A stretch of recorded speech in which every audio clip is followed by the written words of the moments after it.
পাহাড়ের পাদদেশে ছোট্ট এক গ্রাম ছিল, যার নাম শিউলিবন। গ্রামের সবাই শান্তিপ্রিয়, কিন্তু অদ্ভুত এক নিয়ম মেনে চলত। সূর্য ডোবার আগে সবাইকে ঘরে ফিরে যেতে হবে।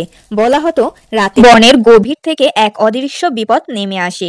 শিউলি বনের ঠিক পাশে ছিল ঘন অরণ্য। সেই অরণ্যের মধ্যে এক বৃদ্ধ গাছ, যাকে সবাই আশ্রয় গাছ বলে চিনত। কথিত আছে কেউ বিপদে পড়লে এই গাছ তাদের রক্ষা করে।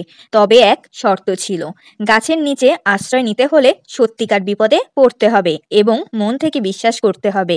ছোট মেয়ে শ্রীময়ী এসব গল্প শুনে বড় হয়েছে। 10 বছর বয়সী শ্রীময়ীর মনে সবসময় প্রশ্ন জাগত, গাছ কি আসলেই কাউকে বাঁচাতে পারে? তার বাবা মা অবশ্য এসব নিয়ে কথা বলতে পছন্দ করতেন না।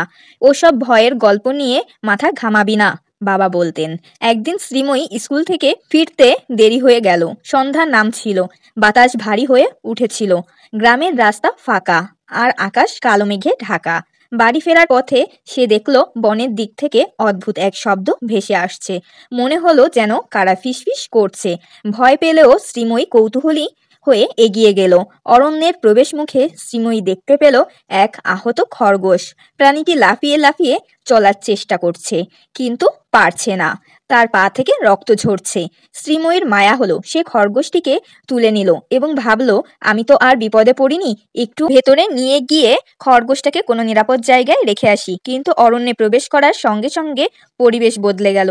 চারদিকে কেমন জানি ছমছমে নীরবতা, আর পাতার ফাঁক দিয়ে ঠান্ডা বাতাস গায়ে লাগছে। শ্রীময়ী হঠাৎ বুঝতে পারল সে পথ হারিয়েছে। ভয়ে তার গলা শুকিয়ে গেল। হাতে থাকা খরগোশটাও অস্থির হয়ে উঠল। ঠিক তখনই ঝোপের আড়াল থেকে গভীর কালো চোখ নিয়ে একটা কিছু দেখতে পেল। প্রাণীটা মানুষ নয়, মুখটা ছিল ছায়ায় ঢাকা, কিন্তু তার চোখের দৃষ্টিতে যেন পাথর জমে গেল। শ্রীময়ী দৌড়াতে চাইল, কিন্তু পা নড়ছিল না। হঠাৎ শ্রীময়ীর মনে পড়ল আশ্রয় গাছের কথা।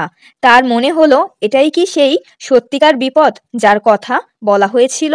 সে গাছের দিকে যাওয়ার জন্য দৌড়াতে শুরু করলো। খরগোশটাকে শক্ত করে বুকের সঙ্গে ধরে রাখলো। পেছনের প্রাণীটার গর্জন শুনে মনে হলো সেটা তার খুব কাছাকাছি। বনপথে হোঁচট খেতে খেতে শ্রীময়ী যখন গাছের কাছে পৌঁছালো, তখন প্রাণীটা তার ঠিক পেছনে।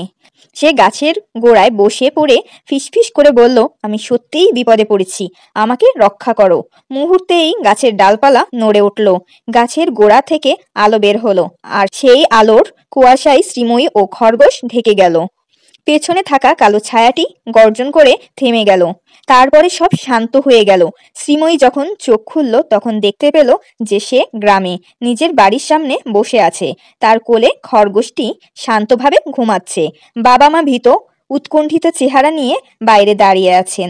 শ্রীময়ী তাদের সব জানালো, কিন্তু আশ্চর্য ব্যাপার হলো তার বাবা মা বললেন, আশ্রয় গাছের সাহায্য কেবল যারা সত্যিকার বিপদে পড়ে তারাই পায়। তুমি গাছের কথা বিশ্বাস করেছিলে বলেই রক্ষা পেয়েছো। সেদিনের পর থেকে শ্রীময়ী আর কখনো বনের গভীরে যায়নি, কিন্তু সে বুঝেছিল বিপদে পড়লে মনের ভেতর সাহস আর বিশ্বাস থাকাটাই সবচেয়ে গুরুত্বপূর্ণ।